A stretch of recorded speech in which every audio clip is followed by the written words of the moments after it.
essa é uma ferramenta que o Trump diz que é uma maravilha, que é a coisa mais perfeita, incrível, já inventada, que são tarifas. E, claro, acho que muito do pessoal que assiste vocês entende o que é uma tarifa, mas tarifas são intervenções econômicas e comerciais explícitas, diretas. E a tarifa, ela cria um imposto sobre um produto importado. Mas ela, no fundo, é um imposto sobre o consumidor. E aí você tem uma série de consequências. Só que não dá pra gente virar e falar assim, toda tarifa vai provocar isso ou aquilo. Depende das condições estruturais da economia do que nós estamos falando. Muita gente, né, aqueles que defendem o Trump, viram e falam assim, não, as tarifas vão aumentar a indústria americana, vai aumentar o emprego e vai fazer os Estados Unidos ficar maior e mais forte, mais rico. Aqueles que criticam o Trump viram e falam assim, olha, isso vai causar inflação, isso vai causar desemprego, e isso vai arrebentar com a economia do mundo. E esses que criticam trazem um exemplo do que aconteceu em 1930, que é a Smoot-Hawley, que eram dois congressistas americanos, um senador de Utah, se eu não estou enganado, e um deputado de Oregon, os dois republicanos. O Smoot é o senador e o Hawley é o deputado. Em 1930, o que eles fizeram, né? Foi a segunda maior implementação de tarifas na história dos Estados Unidos. Foram mais de 20 mil itens que foram tarifados no mundo inteiro. E aquilo ali foi um dos grandes impulsionadores para a quebra, né, americana, da economia do mundo, a grande recessão, grande depressão. As tarifas já vinham acontecendo no mundo. E aquilo, os Estados Unidos foi muito além. Uhum. Então, não dá pra gente olhar pra tarifa hoje e falar assim, não, vai acontecer aquilo. A gente tem que olhar para a estrutura da economia americana naquele momento e para a estrutura da economia americana no momento de hoje. E naquele momento, os Estados Unidos tinham um excesso de produção. Ele produzia mais do que ele conseguia consumir. O consumidor americano não dava conta de produzir tudo que os americanos produziam. E aí, quando você tem esse excesso de produção, o que você faz? Você vai lá e desova isso no resto do mundo. Quando os americanos implementaram essas tarifas, o resto do mundo retaliou. Só que como o consumo interno americano não dava conta de comprar tudo aquilo que era produzido, e o resto do mundo passou a retaliar, ou seja, a não querer comprar mais o que era americano, aí a economia americana se arrebentou. Fazer um parênteses aqui, porque é importante entender a dinâmica dessa história da tarifa. Ela não é só um imposto para o consumidor. Ela altera a relação estrutural da economia. Porque a tarifa ela faz o seguinte, ela retira o poder de compra do consumidor e ela subsidia o produtor. Você tem alguns setores na sociedade, os três básicos. Você tem governo, você tem as empresas e você tem as pessoas. Quem é que mais consome sempre numa sociedade? As pessoas. Se você der dinheiro para as pessoas, elas vão consumir. Uhum. Ponto. Elas vão consumir quase tudo que elas têm. Se você tirar a renda das pessoas e passar essa renda para empresas ou para o governo, você vai aumentar o nível de poupança do país. E você vai diminuir o consumo. Então o que a tarifa faz? Ela retira a renda de quem? Do consumidor. Porque ela é um imposto no consumidor. Uhum. O consumidor, ele consome importações. E o produtor, ele vende o produto dele, ou seja, ele vende exportações. Ao você implementar uma tarifa, o que você está fazendo? Você está transferindo renda de um segmento da sociedade para o outro. E você está alterando a estrutura econômica do país. Por quê? Você está deixando de ser uma economia de consumo e fazendo ela se tornar uma economia de produção. Se você não tem o consumo suficiente para absorver toda essa produção, imagina se fosse uma economia fechada. Você ia fazer o quê? Você ou você não ia pegar, produzir e jogar fora o que você produziu. Ninguém fica rico assim. Você não vai enriquecer. A outra opção é você diminuir a sua produção. Se você diminuir a produção, o que vai acontecer? Desemprego. Você vai ter que demitir pessoas, você vai fechar a fábrica, você vai diminuir a produção para dar conta do consumo que você tem. Como as economias não são fechadas, elas são abertas, o que você vai fazer? Você vai pegar esse seu excesso de produção e desovar e jogar no resto do mundo. Então, os Estados Unidos daquela época, ele jogava esse excesso de produção para o mundo. Quando veio as tarifas que geraram a retaliação, né, mais tarifas do resto do mundo, acabou com a economia americana, porque ela dependia do resto do mundo. Ela tinha um superávit comercial absurdo, talvez um dos maiores, não maior do que a China. Bom, então, dito isso, vamos trazer essa situação para hoje. Como é que é a estrutura da economia americana hoje? Ela não é uma estrutura baseada em produção. Qual é o país que tem a estrutura baseada em produção e baixo consumo? A China. A China é mais ou menos uma réplica do que os Estados Unidos era naquele momento, só que com anabolizante, com esteroides. É um super país superavitário, com um excesso de produção gigantesca. E aí ele tem que, né, desovar essa produção, ele tem que exportar essa produção toda para alguém consumir isso. E quem é que consome tudo isso? Consumidor americano. Só que aí lembra do que eu acabei de falar, né? Quando você impõe uma tarifa, você transfere renda. Quando você tem um setor produtivo tão desequilibrado do setor de consumo como a China tem, o que está sendo feito? Foi transferido renda do indivíduo, das famílias, do consumidor chinês para o setor produtivo. E esse é o modelo de desenvolvimento econômico. Então, vários países já adotaram. O Brasil já adotou isso na década de 50 e 60. A União Soviética, os próprios americanos lá atrás, no começo do desenvolvimento deles, usaram esse modelo. E ele é um modelo de crescimento muito rápido, só que quando você obtém esse sucesso, você chega numa hora que ele não funciona mais. E você precisa fazer uma transição desse modelo econômico. E esse é um impasse que a China está hoje. Fazer essa transição desse modelo econômico. Porque ela tem que sair de uma economia de pura produção para uma economia de consumo. E para ela fazer isso, ela precisa transferir renda. E aí a grande pergunta é, por que ela não faz isso? Tipo, é fácil da China fazer isso? Se ela chegou no seu limite de desenvolvimento econômico nesse modelo, então ela tem que fazer uma transição. O Japão precisou fazer essa transição nos anos 80, 90. O Japão levou décadas para conseguir fazer essa transição. Porque normalmente ela é traumática. E o Japão fez isso a conta-gotas para a população não sentir o trauma e aos poucos ele ir mudando. E não mudou por completo. Porque o Japão ainda é uma economia superavitária que depende de exportação e que tem um baixo consumo como uma participação do PIB. E esse é um ponto interessante que as pessoas confundem. Sei lá, muita gente fala assim, mas na China os salários cresceram? Cresceram. Mas em relação à produtividade e ao crescimento do PIB, cresceram quase nada. Ou seja, o governo chinês está transferindo riqueza dos trabalhadores para o setor produtivo. E ele vai ficar sempre dependendo desse consumidor externo. No caso, quem é esse consumidor externo? Os americanos. E aí, se a gente for trazer tarifas para o cenário de hoje, talvez elas não causem o mesmo impacto nocivo para os Estados Unidos que causaram em 1930. Por quê? Hoje a economia americana tem um alto poder de consumo e uma subprodução, ou uma desindustrialização, ou um setor produtivo atrofiando e encolhendo.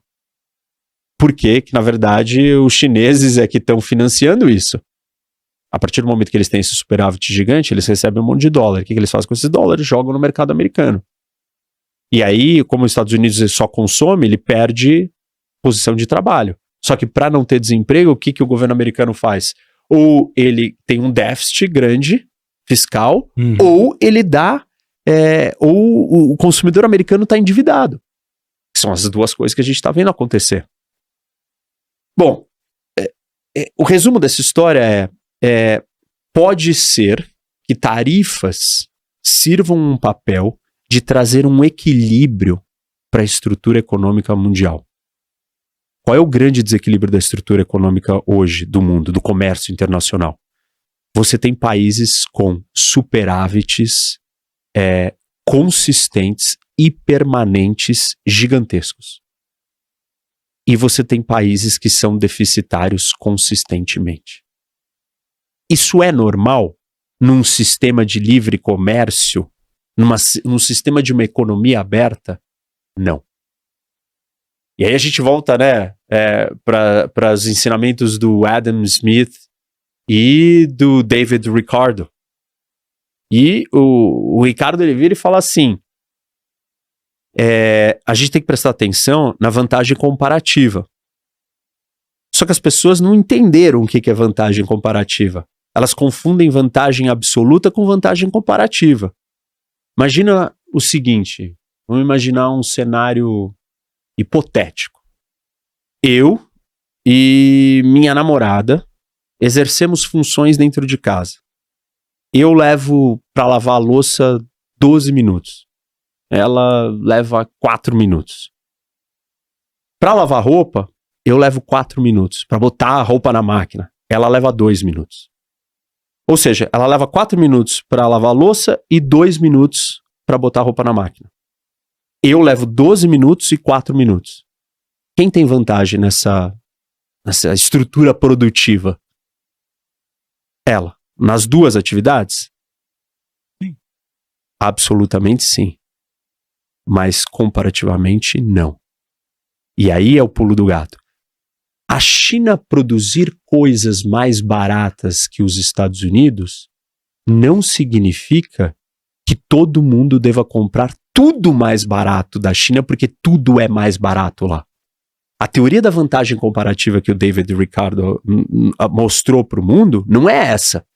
A teoria da vantagem comparativa é a seguinte, você não tem vantagem comparativa em todos os bens que você produz. Você tem vantagem comparativa naqueles bens que você tem o maior diferencial de vantagem. Por quê? Vamos voltar para o meu exemplo mundano lá dentro de casa de lavar roupa e lavar a louça. Eu demoro 12 minutos para lavar a louça e 4 para lavar a roupa. Ela demora 4 minutos para lavar a louça e 2 minutos para lavar a roupa. Em termos absolutos, ela tem vantagem nos dois. Uhum. Porque o tempo que ela faz aquilo é mais produtivo do que eu.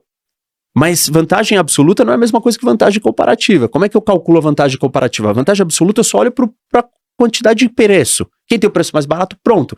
A vantagem comparativa eu tenho que calcular o custo de oportunidade. E aí o custo de oportunidade é 12 minutos da minha lavada de louça para 4 minutos de lavar roupa. Ou seja, quantas roupas eu consigo lavar enquanto eu lavo a louça? 3.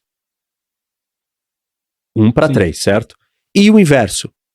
1/3, né? Eu preciso, 3 lavadas de roupa para lavar uma louça. E ela, a relação dela, da primeira, é metade de 1 e 2 para 1. Quando você faz essa comparação, você vai entender que eu preciso de 3 lavadas de roupa para produzir uma lavada de louça. Ela precisa de meia. Ou seja, eu preciso de 1/3. Meu custo de oportunidade para lavar a louça é menor do que o dela. Uhum. Então, na lavada de louça, a vantagem comparativa é dela. Mas na lavada de roupa, a vantagem comparativa é minha. Entendeu? Sim. O que está em jogo aqui? Você olha superficialmente, tudo que a China produz é mais barato. Nem por isso a gente tem que comprar tudo da China. Porque a teoria do Ricardo é a seguinte: vantagem comparativa é sobre troca e não sobre produção. Ou seja, é na nossa troca comum que a gente vai otimizar o seu custo de oportunidade das atividades que você tem, todas, com o meu custo de oportunidade de todas as atividades que eu tenho. E aí nós vamos produzir um bem-estar econômico maior para todo mundo. Então, em termos absolutos, parece que eu deveria fazer com a China, parece que ela deveria fazer todas as funções. Mas não, se eu fizer, eu deixo ela produzindo uma outra coisa que tem um custo de oportunidade menor para ela do que para mim. Uhum. E aí, o que isso significa, então? A estrutura econômica do mundo, ela foi construída de um jeito artificial, aonde tudo que está sendo produzido está indo para um lugar só. E não existe a troca verdadeira. A ideia de livre comércio é eu uso a vantagem comparativa para eu importar, não para eu virar uma máquina de exportação. Senão a gente volta para o mercantilismo, que era um modelo econômico que eu só quero adquirir hard currency, só quero adquirir poder e ficar cada vez mais forte economicamente, porque eu estou numa disputa de poder. Então eu quero vender o máximo que eu puder e não quero comprar nada de fora. A vantagem comparativa diz que é na troca. Ou seja, eu preciso e eu compro o mais barato para eu poder produzir um mais barato. Não é isso que está acontecendo no mundo hoje. O que está acontecendo? A China tem um superávit, ou seja, ela está vendendo para o mundo tudo incansavelmente. Isso é artificial. Não é através de uma tarifa que a gente vê, mas é através de um monte de outros mecanismos indiretos que a gente nem sabe. Por exemplo, você desvalorizar a moeda. O que você faz quando você desvaloriza a moeda? Você tira o poder de compra do consumidor. Uhum. E você favorece quem? O produtor, né? Porque o produto fica mais barato para produzir em comparação com o seu concorrente de fora, com o seu produtor de fora. Uhum. De novo, o que você está fazendo quando você está desvalorizando o poder de renda? Você está transferindo renda do consumidor para o outro.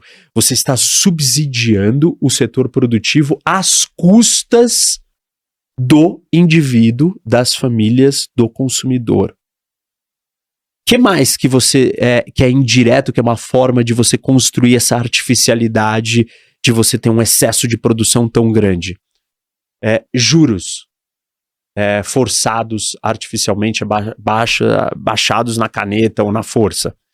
E a China fez isso nos anos 2000 e depois na década inteira seguinte, muito. Nos países da Ásia, os maiores poupadores, né, ou aqueles que financiam, são as famílias e os indivíduos. O dinheiro deles está no banco. E aí, quando você vai lá e diminui os juros forçado, quem é que está perdendo? Consumidor. O que você está fazendo de novo? Transferindo renda do consumidor para o setor produtivo. O que mais? Tem um outro negócio na China, não sei se vocês já ouviram falar, que é Hokou. Acho que o Dumas já falou. Não lembro. O que é o Hokou mesmo? É um sistema de residência sim. que você não pode ter acesso aos benefícios sociais no lugar que você não nasceu. Uhum. Que força a ficar no mesmo. Isso, então você nasceu numa província do interior e aí você quer trabalhar onde estão as oportunidades de emprego nas grandes cidades. E aí o que você faz? Você migra para uma grande cidade. Só que a sua permissão de residência não é naquela cidade. Você está lá temporariamente. E você paga impostos por serviços sociais, por escola, etc. Você pode usar a escola, os serviços sociais, você tem os mesmos direitos trabalhistas naquele lugar? Não. Porque ali não é a sua residência de verdade. Mas você está pagando um imposto, só que você não tem acesso àquilo. Uma coisa que a gente está super acostumado aqui no Brasil. Você paga pelos serviços sociais e você não tem eles. E aí você paga de novo. Então, 376 milhões de chineses são trabalhadores migrantes internos, que saíram das suas províncias e estão trabalhando em outras províncias. E nessas outras províncias, eles não podem ter acesso aos serviços sociais. Mas eles estão pagando por isso. O que você está fazendo? Tirando dinheiro do indivíduo e transferindo para quem? Para as empresas. Principalmente as empresas que estão ali, que para elas contratar esse cara é mais barato. Então você está subsidiando essas empresas, o setor produtivo, às custas de quem? do trabalhador, às custas do indivíduo. Outro exemplo, regulamentação ambiental. Imagina uma fábrica de tintas na Indonésia. E aí você, nos Estados Unidos, para você fazer essa fábrica de tinta, você vai ter que colocar um filtro de toda a água que você despeja no rio do lado, para ter certeza que essa água não está contaminada. Na Indonésia, o governo não exige isso da empresa de tintas da Indonésia. E aí, isso é o quê? Isso é um incentivo para quem? Para a empresa. O produto dela, a tinta dela vai ficar mais barata. Uhum. Quem é que vai pagar a conta? O indivíduo. Porque o indivíduo vai se contaminar naquele rio e ele vai ter que pagar a conta de saúde daquilo. E aí ele já sabe que vai vir aquela conta, porque ele tá vendo que todo mundo, que é um grande caos, todo mundo fica doente toda hora, então ele segura o consumo. O que uma falta de regulamentação ambiental no fundo está fazendo? Transferindo renda dos indivíduos para as empresas. Percebe que nada disso não é cultural, é artificial, são escolhas de políticas. Uhum. Quando você tira o poder de compra do consumidor, você aumenta automaticamente a poupança nacional. Por quê? Tudo que você produz dentro de uma economia ou é consumido ou é poupado. Um ou outro. Então, se você tirou daquele que consome, você está poupando. Então, você está forçando um crescimento da taxa de poupança do país. Se o país precisa de muito investimento, maravilha. Tipo, você precisa de investimento, você precisa ter poupança para bancar o investimento. Se você não tiver poupança para bancar o investimento, o que você vai fazer? Você vai precisar de investimento de fora. Os Estados Unidos no século XIX não tinha poupança, não tinha o dinheiro, então ele precisou do investimento de fora. Os ingleses e holandeses bancaram. Qual o problema do outro bancando? Se o outro tem uma crise, um resfriado, você se ferra. Uhum. Se o outro decide que ele vai brigar com você, você se ferra. Você depende do dinheiro do outro. Qual que é a alternativa, então? Vamos criar a nossa poupança. Como que eu crio a poupança? Eu transfiro renda. Eu taxo, eu cobro, eu retiro o máximo que eu puder do trabalhador e jogo para o setor produtivo. O modelo econômico chinês é um modelo de investimento. Ele não é um modelo de consumo. Aliás, é o maior modelo de investimento da história da humanidade. A porcentagem que a China já chegou do PIB de investimento chegou a quase 50%. Quase 50% do PIB vem do dinheiro que o governo e as empresas investem. O PIB é alimentado por isso. Só que, de novo, se você tem um excesso de produção, tipo, o que você tem que fazer com esse excesso de produção? Você tem que mandar alguém comprar. Se a sua população não está comprando, alguém vai ter que comprar. Senão você vai ter que fechar a fábrica, diminuir a produção. E aí você vai ter recessão. Então, como que a economia do mundo se organizou? Para comprar todo esse excesso de produção chinesa, não só da China, esse que é o problema, da Alemanha também, do Japão também, da Coreia do Sul também, você pega as 5, 6 maiores economias, todas são superavitárias, estruturais, constantes. Porque é artificialmente alterada, não tem livre comércio. Uhum. Tem um monte de subsídio, um monte de mecanismos internos, indiretos, de transferência de renda das pessoas para o setor produtivo. Qual a vantagem desse modelo? Você tem um crescimento muito rápido. E se você precisa de muito investimento, porque se o país não tem nada, é perfeito. Você não depende do investimento externo. Esse é o sucesso chinês. Porque a China veio de invasão japonesa, guerra civil, Mao Tse-tung.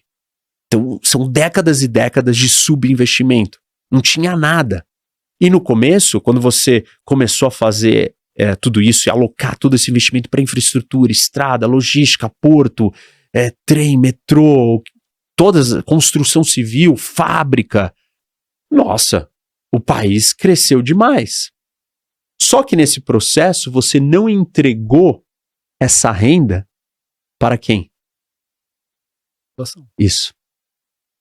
Aí você fala, aí aquilo que eu falei, o salário do chinês cresceu? Cresceu, mas ele não cresceu tanto proporcionalmente quanto o PIB cresceu. Quanto a produtividade do que ele tinha. A produtividade chinesa aumenta e o salário deles não. Ou fica igual ou fica pior. Ou seja, a participação do consumo no PIB vai diminuindo, encolhendo. E o PIB vai sendo sustentado pelo setor produtivo, alavancado pelo investimento. E aí, de novo, excesso de produção. Quem que vai ter que comprar isso? Alguém. Quem é esse alguém? 80% de todo o excesso de produção do mundo vai para 4 países. Os 4 países anglofônicos. Estados Unidos, Reino Unido, Canadá e Austrália. Óbvio que os Estados Unidos, assim, disparadamente, incontestavelmente, é para onde está indo todo esse dinheiro e todo esse excesso de produção. Quem é que está consumindo todo esse excesso de produção? Os americanos. Olha quanto desequilibrado é essa estrutura comercial do planeta. Ela não é uma estrutura de livre comércio, ela é altamente distorcida por todos esses exemplos que eu dei de políticas mascaradas de alteração da estrutura econômica, e ela produz um desequilíbrio tão grande no comércio internacional que afeta câmbio, afeta produtividade dos países. Os Estados Unidos estão se desindustrializando porque a China está exportando o seu desemprego para os americanos. Que ela teria que baixar a sua produção, então ela não baixa, ela vai lá e exporta o desemprego para o americano. Aí o americano, em vez de ter o desemprego, o que o governo faz? Vamos aumentar o déficit fiscal. Vamos gastar para salvar. Ou vamos endividar as famílias. Porque é um dinheiro chinês, a juro nenhum, que chega para financiar. Não tem onde a China enfiar tantos dólares. Ela tem que enfiar nos Estados Unidos. Tem o que fazer com isso. Porque se ela colocar dentro da sua própria economia, o que ela vai fazer? Ela vai, em grande parte, valorizar a sua moeda. Então ela tem que comprar ativos americanos. E aí, enfim, só para não me estender nisso, a gente vai quebrando para entrar nos detalhes, mas essa história, ela vai nos levar para a discussão sobre o dólar também. Porque se a China depende da economia americana e ela compra, ela vende tanto para os Estados Unidos, ela recebe muitos dólares. E aí o que ela vai fazer? Ela não tem como se livrar desses dólares. Ela não tem o que fazer, ela não tem, não dá para ser outra moeda, entendeu? E a gente não tem nenhuma alternativa, porque quem substituir o dólar vai ter que oferecer essa mesma estrutura econômica e comercial de consumo absoluto, de livre fluxo de capital. Porque, imagina assim, né?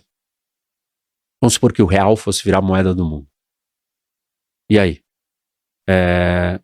Vocês querem fazer o quê? Pô, é a moeda de reserva, é a moeda internacional. Aí você vai querer comprar real. Então você vai ter que entrar no mercado brasileiro, ou comprar ativos brasileiros, ou comprar o real. E você vai ficar entrando e saindo. O Brasil está pronto para ter essa abertura financeira? A China está pronta para ter essa abertura financeira? O Japão está pronto? O Japão quis ter essa abertura financeira em algum momento da sua história? Porque aí a gente entra num trilema que não vou me estender, senão a gente vai se perder. Mas vamos destrinchar isso aí, vai. Eu acho que um destino desses dólares chineses, pelo menos a gente vê na cotação do ouro, que vem aí atingindo sua máxima histórica, acho que principalmente depois das retaliações, das sanções, né? Que o Ocidente fez à Rússia, e acho que isso tudo abriu esse espaço para o ouro acabar sendo uma forma de escoamento aí desse dinheiro da... Professor, vamos falar então agora de Trump versus Lula, ou esse tarifaço aí de 50%. O que está acontecendo? E para onde vamos? A gente tem vários pontos sobre isso, né? Uma das perguntas que a gente pode responder é: por que isso aconteceu? E Quem, porque aconteceu- quem porque causou isso? Quem é a causa disso? E basicamente até agora acho que eu mapeei 8 possíveis causas. A primeira causa é... A reunião dos BRICS aqui. E o que eu... E eu não vou falar em ordem de importância. Ah, tá. Vou falar em ordens aleatórias. Tá. Depois eu explico qual que eu acho que é. Tá bom. Uma delas, de novo, não é a ordem do que eu acho que é, né? Bolsonaro. Isso está acontecendo por causa do Bolsonaro. Essa é uma das explicações. Tem um monte de gente que acha que é por isso. Uma boa parte da esquerda quer dizer que as tarifas estão sendo colocadas por causa do Bolsonaro. Essa é uma Por explicação. causa da prisão do Bolsonaro. Isso, pelo que está acontecendo com o Bolsonaro. Tá. Essa explicação tem algum embasamento? Tem nas falas do Trump. Porque a carta dele fala disso. E muita gente está usando o fato da carta começar com esse assunto como um indicador de que é o fator principal. Ah, começou com isso, então é isso. Não. Tipo assim, não necessariamente. Tá bom que ele começou com isso. Pode ser que seja o assunto menos importante. Eu começo do mais suave até chegar no mais pesado. Tipo, assim, não dá pra gente dizer que esse é o fator, é o critério determinante pra dizer que é o Bolsonaro. Porque a carta começa com ele. Ah, não, mas ele postou na rede social. Ele postou na rede social também sobre o Netanyahu. Que a investigação do Netanyahu é um absurdo e tal. E as pessoas que falam que é por culpa do Bolsonaro usam as falas do Trump e a fala da carta para justificar isso. Nem toda fala de um político ela corresponde a uma intenção, ela não é o motivo pelo qual ele está fazendo uma coisa. As falas têm um papel retórico, tem um papel de apaziguar a sua base, tem um papel de você distrair as pessoas, tem um papel, deixa eu dar alguma coisa para alguém já que eu tô nesse contexto. Então tem um monte de razões para ele ter falado isso. A gente não tem informação suficiente para dizer que é só por isso. A minha análise mostra que não é por isso. Hoje mesmo, ontem, o Trump virou e falou assim: eu não sou amigo do Bolsonaro. Eu não conheço ele. Eu conheço ele como um chefe de Estado. Eu encontrei com ele pouquíssimas vezes. Ele não é meu amigo. Se ele não é seu amigo, você não está disposto a sancionar um outro país que você tem superávit, que você ganha dinheiro com esse país para salvar essa pessoa que não é seu amigo.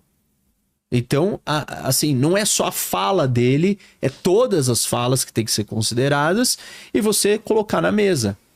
A amizade, suposta amizade que o próprio Trump disse que não é amigo, não vale mais do que os 450 bilhões de dólares que os americanos ganharam com o Brasil nos últimos 15 anos de comércio, porque os Estados Unidos têm superávit com o Brasil.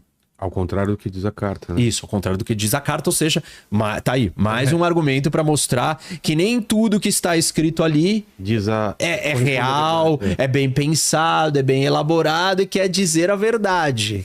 Ponto. Não é só porque está ali que está cravado que é por isso que a culpa é do Bolsonaro. Tá. Talvez existam segmentos de bolsonaristas muito fiéis que também acham que isso está acontecendo para salvar o Bolsonaro. E talvez hoje eles estejam mais envergonhados porque essa é a narrativa que a esquerda quer emplacar. Então, se ele estiver falando isso, ele está corroborando com a narrativa da esquerda máxima. Então, essa é uma explicação. Segunda explicação por questões comerciais. E a carta fala disso. As questões comerciais, elas se dividem em 2 temas, porque o Trump confunde os 2 temas. Um eu tenho superávit ou déficit com as nações que eu estou comercializando. Ou seja, eu vendo mais ou eu compro mais. Se for só sobre esse assunto, a carta não faz sentido, porque os Estados Unidos é superavitário com o Brasil. Mas um segundo elemento das discussões comerciais todas que o Trump traz não é a discussão de se é superavitário ou não a relação comercial. É do Brasil ser protecionista. Isso. E neste ponto... Tem razão. Tem razão, porque o Brasil é protecionista. Mas já não é superavitário, então que diferença faz ser protecionista? Bom, se tirar as proteções, vai ser ainda mais superavitário. Então os Estados Unidos está deixando de ganhar muito dinheiro com o Brasil por causa das nossas políticas comerciais. Então, essa é uma possível explicação do porquê, e ela tem uma sustentação numa parte dela, na outra não. Entendi. Terceira explicação é por que a liberdade de expressão no Brasil está sendo cerceada. E o Trump é um defensor da liberdade de expressão. Então vamos lá. Vamos às verdades e às análises. O governo americano usou o argumento da liberdade de expressão com algum outro país? Usou. Usou? Com a Europa. É? O Vance foi naquela reunião em Munique, naquela conferência.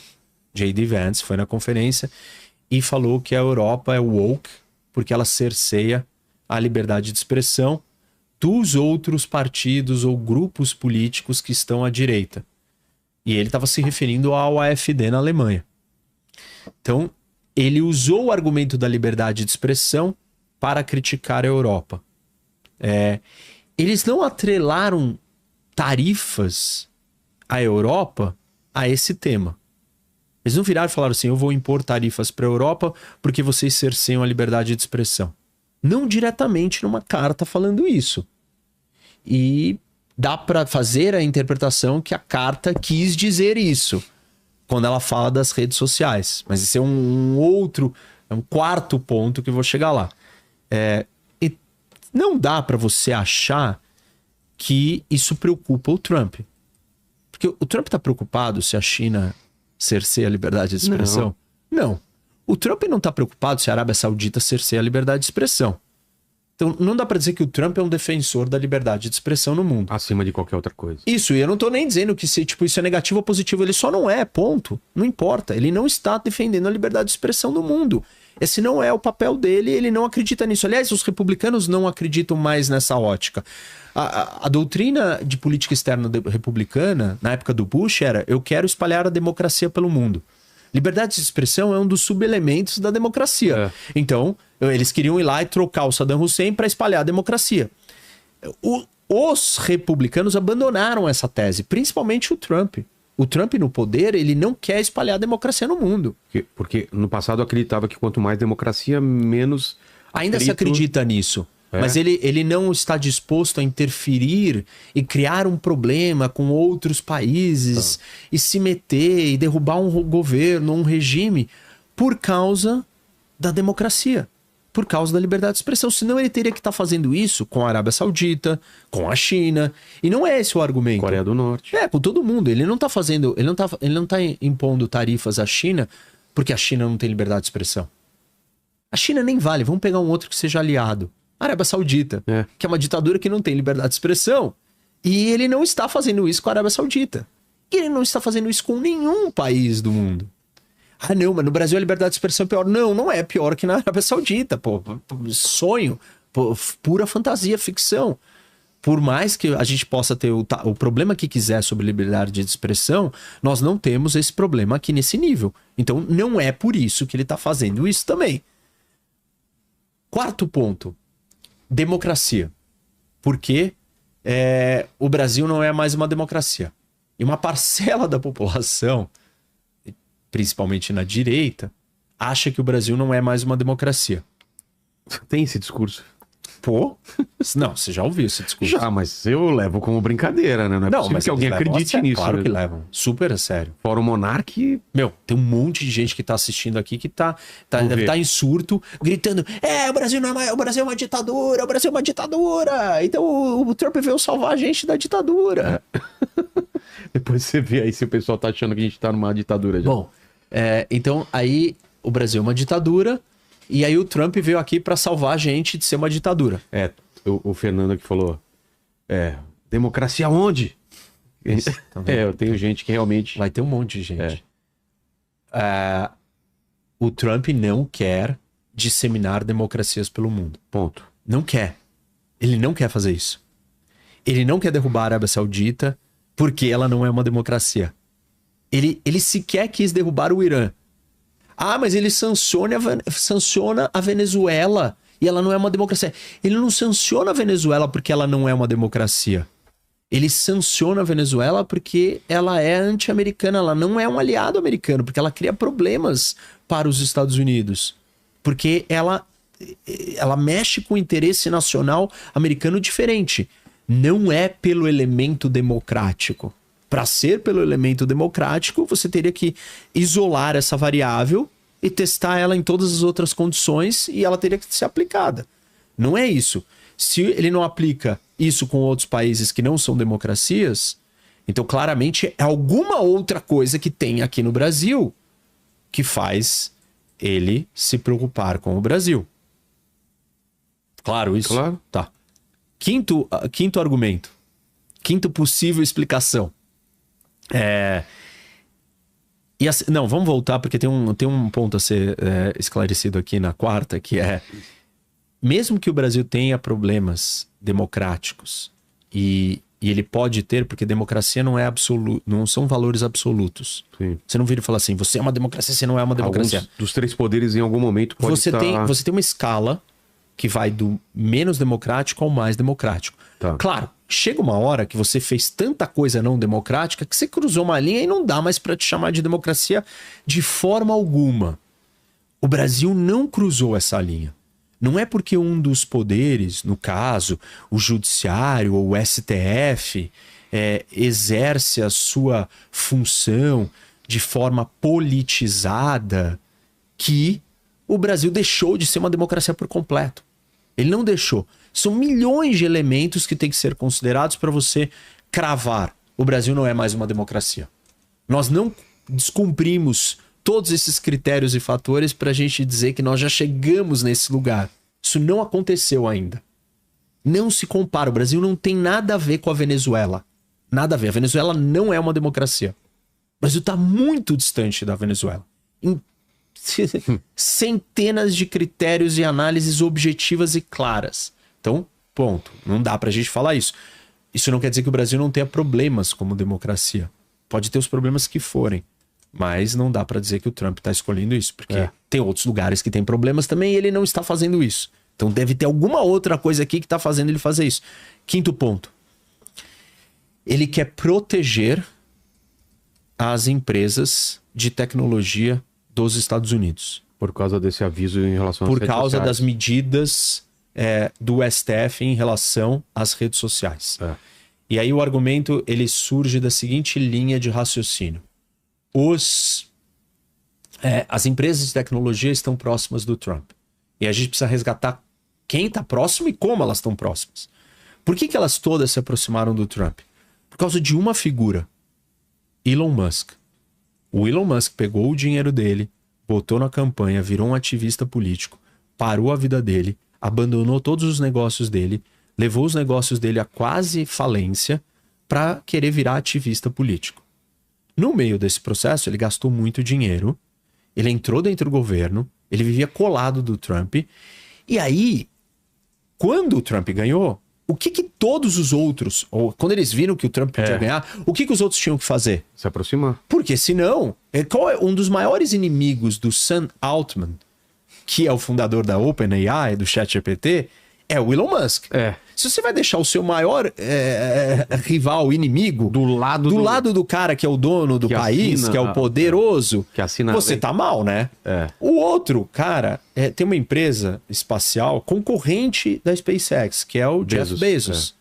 Então, se ele deixar o Elon Musk ali dentro, ele também vai se dar mal. Vai perder contrato. Bom, então se a OpenAI, se a Amazon entrou, a SpaceX, aí o Meta vira e fala assim, todos os caras, eu vou me dar muito mal. Aí a Meta entrou. Aí quando a Meta entrou, o Google e a Apple também tiveram que entrar. E aí todo mundo entrou. Não todo mundo entrou porque eles são melhores amigos do Trump. Ou são alinhados Isso. ideologicamente? Não são. Nunca foram. Ao contrário, eles estavam todos do outro lado. Mas o Musk fez um movimento para todos irem. E o Musk rompeu com o Trump. Seriamente. Então, o fio condutor que conectou e criou essa proximidade das Big Techs com o governo americano foi rompido. Não deu tempo ainda da gente medir, né, o que vai... das coisas começarem a se desenrolar e cada um desses caras do seu mundinho, da sua empresa de tecnologia, ter a sua desavença com o Trump. Porque é muito provável que tenham e terão. E aí, então, os Estados Unidos não têm por que fazer essa defesa incondicional dessas empresas. Não na intensidade que se achava que ele podia fazer antes do Elon Musk ter rompido. Então, dizer que os Estados Unidos está brigando com o Brasil só por causa da rede social, também... Pode haver uma pressão, mas não isso, tipo, dizer que esse é o motivo só não dá. Vamos para o sexto motivo. A empresa do Trump, o Truth Social, as empresas de mídia social do Trump perderam dinheiro com o Brasil, com as decisões do STF.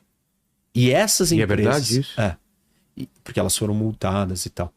E essa empresa, esse grupo do Trump, entrou com uma ação contra o Alexandre de Moraes nos Estados Unidos. E aí o Trump, então, está fazendo tudo isso porque o seu negócio está perdendo dinheiro. O Trump, ele interfere em coisas para proteger os seus negócios. Então, ele foi para a visita no Oriente Médio e os filhos dele assinaram contratos bilionários com os fundos soberanos de Arábia Saudita, de Catar, para vários negócios, ganharam muito dinheiro. Ele ganhou um avião nessa história. Então, o Trump faz isso, mas a gente não viu ele fazer isso explicitamente, escancaradamente, com um país, porque o negócio dele tomou uma multazinha. Não é que ele deixou de ganhar, assim, bilhões de dólares. Tá bom, incomodou o negócio dele. Sétima opção, ou sétima explicação. O Lula, a política externa brasileira, decidiu se aproximar do eixo das ditaduras. Via uma das maneiras de fazer isso com os BRICS. Mais colado nos BRICS, mais alinhado, mais porta-voz dos BRICS de um tema que incomoda os Estados Unidos, que é geopoliticamente sensível, que é o dólar. E aí, então, o Brasil decidiu virar o porta-voz maior dessa ideia dos BRICS criarem uma moeda para confrontar, competir, ou pelo menos não substituir o dólar. Ou pelo menos não só ficar atrelado usando ao dólar. Essa medida é uma medida de Estado do Brasil. O que eu quero dizer com isso? Ela é uma política de Estado, ela não é uma política de uma discussão interna. É o Brasil se posicionando para o mundo. Não é um tema interno de política doméstica brasileira. O tema de regulamentar as redes sociais, ele é um tema principalmente interno. Ele tem um efeito na empresa de fora? Tem. Porque ela deixa de ganhar dinheiro aqui, mas é a regra do país. Não, mas ela perdeu dinheiro lá fora porque teve a multa. Tá bom. Mas na sua grande maioria ele é uma discussão interna. O Bolsonaro ser preso é uma discussão interna. A maioria dessas coisas, elas são discussões internas. E é diferente isso de uma política externa do Brasil, porque é uma política do país. O país escolheu tomar um lado, andar numa direção. Isso cria uma retaliação, uma resposta. Uma retaliação não no sentido de negativo, mas cria uma resposta por parte do outro lado. Então, o que está acontecendo? O Trump e o governo americano podem estar respondendo a isso. Isso me parece o mais plausível. Por quê? Porque é isso que está acontecendo com o Panamá. Quando o Panamá deu a exploração, a administração do canal para a China, ou seja, o Panamá se aproximou da China. A questão da Groenlândia, ela passa por isso, porque a rota, ela é uma área que a China e a Rússia estão muito interessadas, então os Estados Unidos quer ter uma posição ali estratégica mais próxima dos dois. Os movimentos maiores dos Estados Unidos estão ligados com as discussões geopolíticas. Claro. Então, esse me parece das questões mais fundamentais do porquê isso está acontecendo, junto com a questão comercial. Aí tem uma outra possível explicação, que é simplesmente o Trump é assim. Talvez seja mais... Tipo, ele tá fazendo isso com todo mundo. E tipo assim, não precisa de uma razão. Ele só precisa mostrar força, ele quer mostrar que ele pode mais, ele quer extrair alguma concessão, ele quer extrair alguma vitória política, comercial, econômica, estratégica. Ele quer obter vitórias. E ele tá usando o poder dele para ganhar vantagem. Sem uma causa, porque ele tá fazendo isso com o planeta inteiro. O planeta inteiro está recebendo cartinhas. O planeta inteiro foi tarifado. Isso é a prática dele.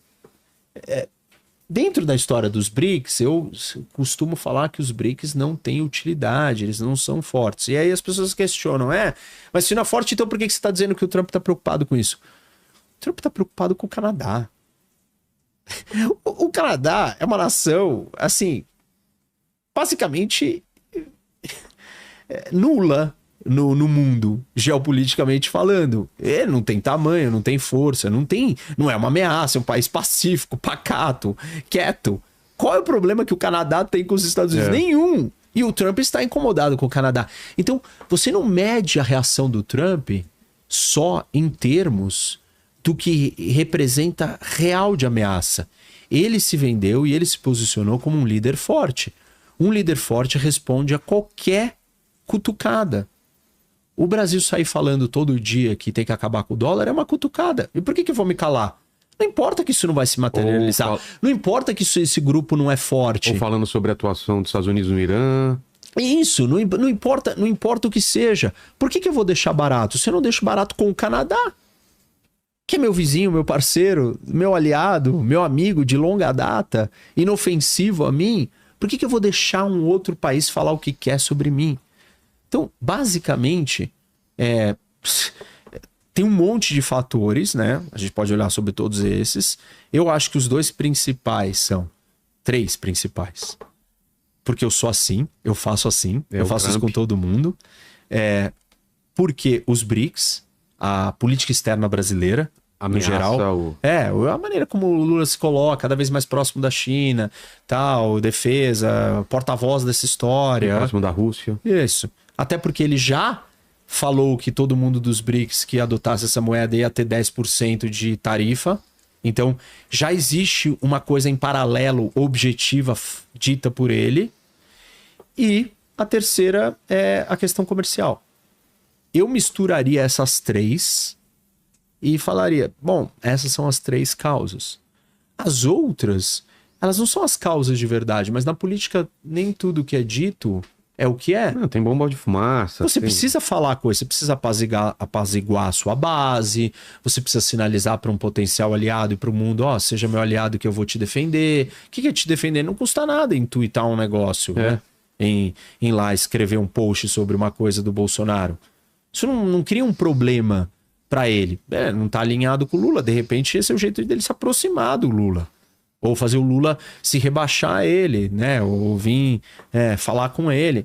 Então, essas outras coisas que ele fala, não necessariamente elas têm relevância real.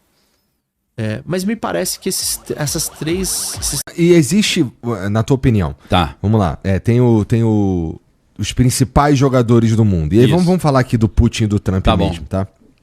E aí, se quiser colocar mais alguém na dança, pode ser também. Esses caras jogando esse jogo nesse nível mundial, se existe alguma coisa, sei lá, se o mundo é dominado por algumas famílias, que nem tem um monte de teoria também. E tudo mais.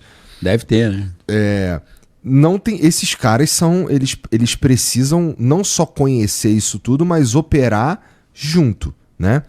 E rolam os encontros. Pois é, esses países e outros países como o Brasil, por exemplo, tu acha que o Bolsonaro também manja do que tá rolando nas sombras aí, cara? Eu acho que ele não tem noção da parada. E o Lula, que é mais experiente? Também eu acho que essa galera usa pessoas.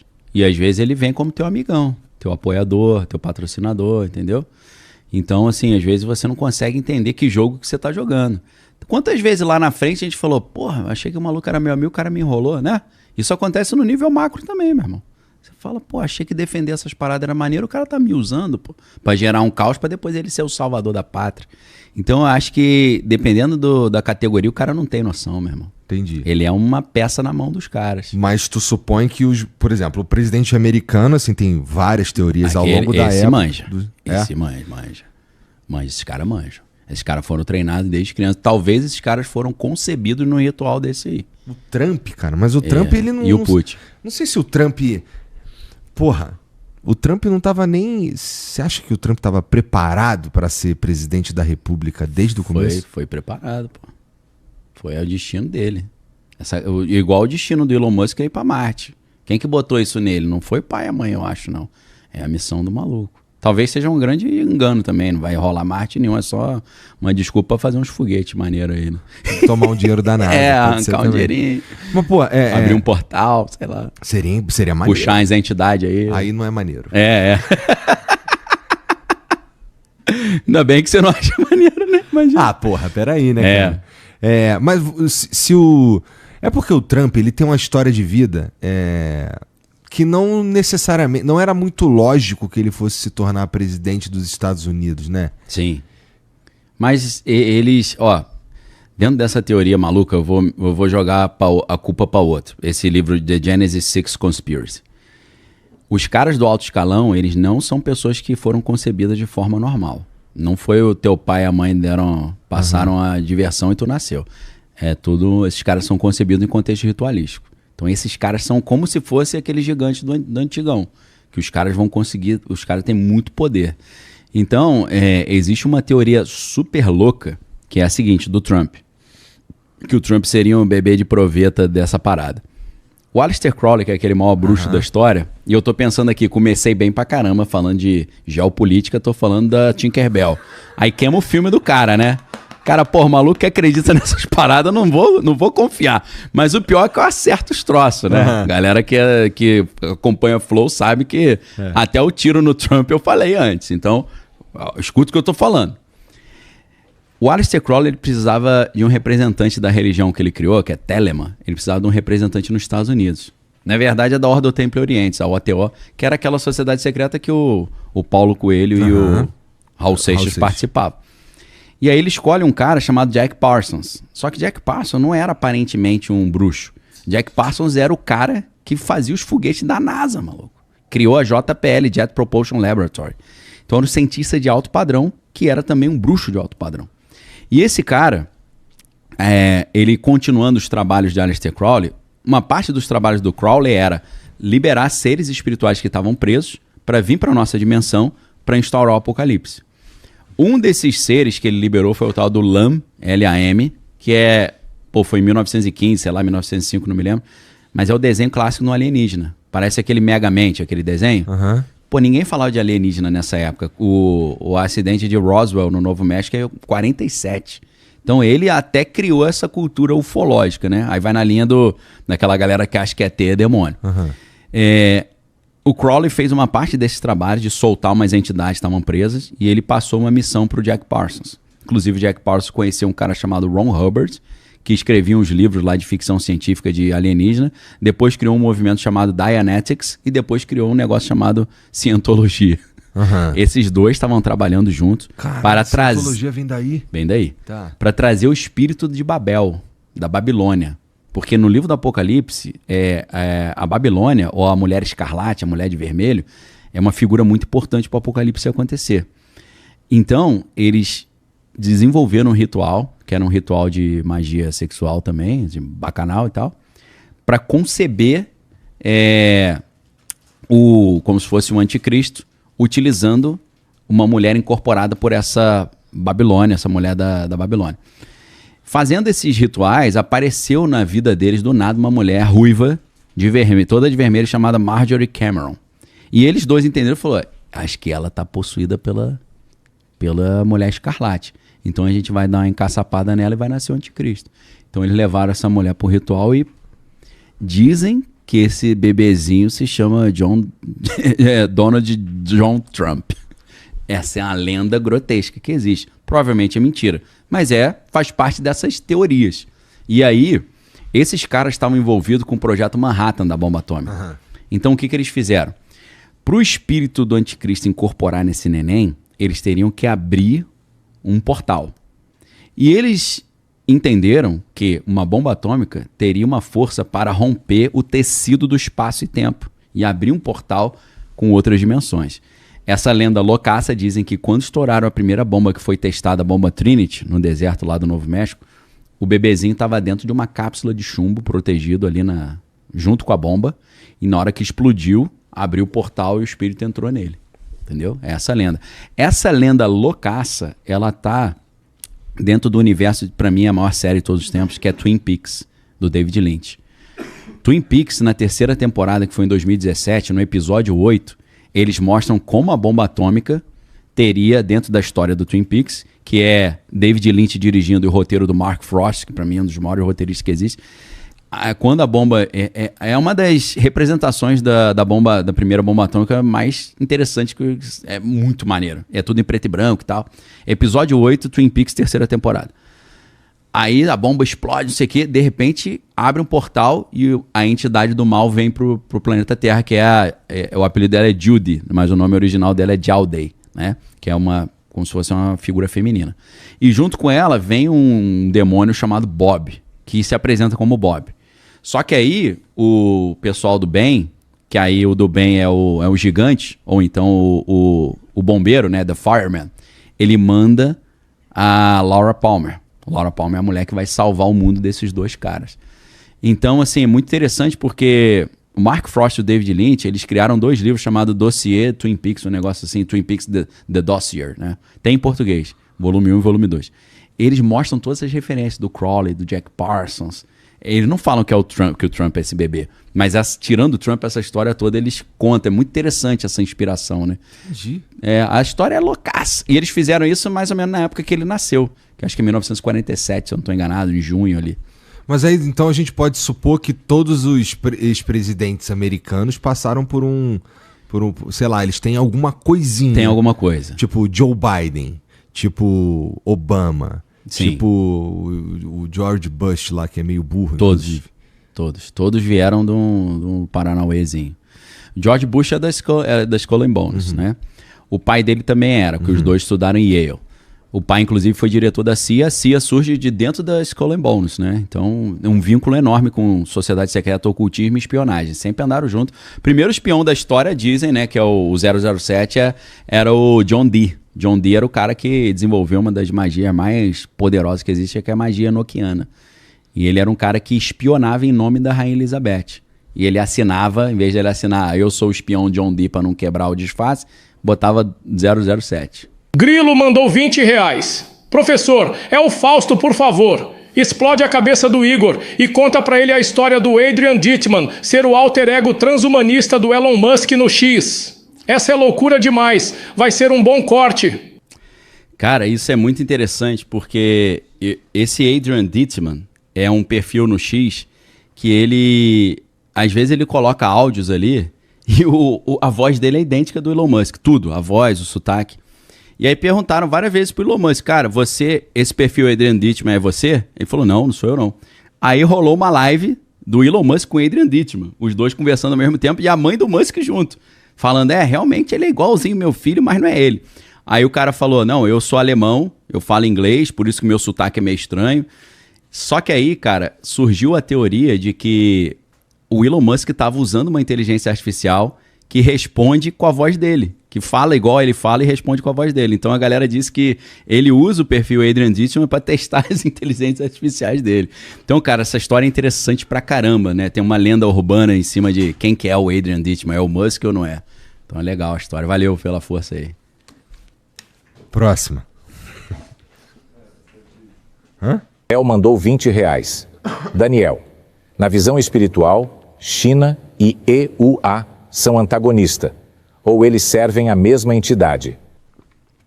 Cara, eu acho que no fundo, todo mundo serve a mesma galera. Essa briga aí, eles estão meio que no altíssimo escalão, é um combinado. Vou indicar um livro legal, que vai falar da parte de geopolítica, que é Política, Ideologia e Conspirações, do Gary Allen e Larry Abraham. Eles vão mostrar que quem financiou a criação da União Soviética e da China foi o Ocidente. Para quê? Para eles poderem explorar os recursos naturais de lá. Então essa briga sempre foi uma briga meio de fachada, entendeu? Entendi. Bom, faz um pouco de sentido. Foge do senso comum, mas a leitura é bem interessante, cara. É bom, se tu for pensar no mundo espiritual e que as paradas lá são outro patamar, outro nível, assim, Sim. faz sentido. A gente é meio... Se a gente for... Se esse mundo opera como eu imagino, a gente é peão. Peão total. Peão total. Vai. Quer dizer, quem tá com Jesus tem... Boa noite, professor. Aula sensacional como sempre. Tem uma pergunta. A gente sabe que no cristianismo, a ideia do anticristo é ser um cara que vai prometer paz e segurança para o mundo em tempo de tribulação, mas também vai ser responsável pela construção do terceiro templo. Porém, a gente sabe que o judaísmo acredita que o Messias prometido ele vai ser responsável pela construção do terceiro templo. Então fica a minha pergunta. O anticristo é, na verdade, o Messias judaico? E como você vê? Qual é a sua visão em relação a isso? Boa noite. Valeu, pergunta legal pra caramba. Então, o anticristo é um cara que ele vai, no início, ser um benfeitor de Israel e depois ele vai se levantar contra Israel. Então, quando ele se apresentar como um benfeitor de Israel, alguns vão falar, será que ele é o nosso Messias, que a gente tanto aguarda? Israel, os judeus. Os judeus. Não necessariamente o Israel Estado. mesmo. O Estado de Lá Israel. Israel, Ele vai ajudar Israel a vencer os inimigos, a assinar um acordo de paz. Ele vai favorecer o Estado de Israel e os judeus juntos. Tá. Então ele vai surgir, segundo a Bíblia, não é minha opinião, segundo uma leitura da Bíblia que alguns fazem, eu sou adepto dessa interpretação, ele aparece como um benfeitor de Israel, vai ser coroado ali como um cara que, poxa, você nos salvou, mas depois ele vai se levantar para tentar destruir Israel e todos os judeus. Ele vai ser o Hitler on steroids, como chama, né? Enganando o povo. E aí que vai ter a última batalha, que é a Batalha do Armagedon, quando Israel estiver falando, caraca, pô, esse cara me enganou, agora ele tá prestes a me destruir. Aí Jesus volta e salva o povo de Israel, os remanescentes, né? Entendi. Nesse sentido, alguns vão interpretar o anticristo como o Messias que os judeus estavam esperando. Alguns judeus que não estão tão atentos, né, vão ser enganados com isso. É um alerta aí. Cara, é sempre um pouco assustador no fim das contas, cara. A nossa segurança tem que estar em Jesus, né, cara? Porque ele falou, quem ficar fiel até o final será livre da grande provação que está para vir sobre o mundo. Então o bagulho é ficar fiel, né? Tem que andar na moral. Tem que andar na linha sem ser atropelado pelo trem. Importante. Dá-lhe aí, Janzão. Ney, amigo do Grilo, mandou R$20. Boa noite, aqui é o Neymar. A gematria feita no nome do Donald Trump é literalmente Messias, filho de David. Valor numérico, página 424. Seria ele o Mashiach de Edom que vai construir o terceiro templo? Cara, aí falou japonês pra mim, mano. Não, ele tá falando da gemátria, né? Gemátria é porque naquela época não tinha símbolo separado para letra e número. As letras eram também os números, né? Agora tu imagina os gregos lá, Pitágoras, fazendo conta com o teorema de Pitágoras só com letra, mano. Imagina complicado. o meu pai outro dia foi fazer uma conta aqui, não sei o que lá, 9 fora, eu falei, pô, 9 fora é clássico, antiga, hein? Pô, imagina tu mandar um 9 fora com alfa, beta, gama. Parece mais complicado. Meu irmão, pô, impossível. Sem falar que não tinha o zero também, os caras não tinham ideia do zero, foram os árabes que inventaram os números arábicos, né? Então, cara, a gemátria, né, que ele falou, gematria, a gemátria é você saber que cada letra tem um equivalente de um número. Então você pega nomes de pessoas e lugares, às vezes, nomes diferentes têm a mesma somatória nos números. E aí você fala, caramba, será que eles têm um destino parecido? Será que tem conexão? Então, o que o cara fez? Ele pegou Mashiach ben David, em hebraico, Messias, filho de Davi, e pegou Donald Trump, deve ser o nome completo, Donald John Trump, e somou, e deu a mesma soma, que é 424, que eu acho que ele falou. Então, ele está perguntando, será que ele vai ser esse Messias, que não é do povo de Deus, Messias de Edom, que ele citou, Edom.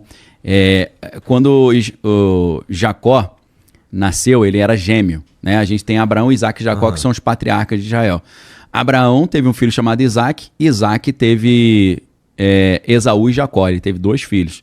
Só que o Esaú não ficou muito famoso, porque ele fez um monte de coisa errada, ele se desligou da família. Então, através de Esaú, só Jacó ficou famoso, porque Jacó, Deus muda o nome dele de Jacó para Israel. Então Israel existe por causa desse cara chamado Jacó. Só que Jacó tinha um irmão chamado Esaú, inclusive um dos livros mais brilhantes que eu já li na minha vida, Esaú e Jacó, do Machado de Assis, sensacional. Na verdade, quem não leu a obra, pelo menos da fase realista do Machado de Assis, está dando mole. Memórias Póstumas de Brás Cubas, Quincas Borba, Dom Casmurro, Memorial de Aires, Esaú e Jacó. Cara, aí você sente orgulho de ser brasileiro. Você fala, esse aqui merecia o Nobel da Literatura, mas não ganhou ainda, por covardia. Voltando. Esaú, o apelido dele era Edom, que ele era meio ruivo. Edom em hebraico é vermelho, né? Então ele gera um povo chamado Edom. Então esse povo Edom dá origem aos Idumeus ou Edomitas. Acabou virando um povo paralelo que brigava com o povo de Deus também. Então eu não sei se ele falou Moab ou se ele falou Esaú ou alguma coisa assim. Então ele está querendo dizer que é um cara que é um Messias, por essa somatória, mas ele não é judeu. É um Messias não judaico. Já teve Messias não judaico na Bíblia? Já. Foi um rei da Pérsia chamado Ciro. Pelo fato de Ciro ter liberado o povo que estava no exílio da Babilônia para voltar para Jerusalém, ele foi chamado de Mashiach, né, que é o Messias judaico. Ele é tipo o único cara que não é judeu na Bíblia que é chamado de Messias. E estão chamando Trump já de Ciro. Entendeu? E ele tá já bolando os acordos de Ciro. Então, você fala, caraca, será que as coisas da Bíblia estão se cumprindo, interessante, né? É interessante pra caramba. Preocupante, mas interessante, né? Preocupante.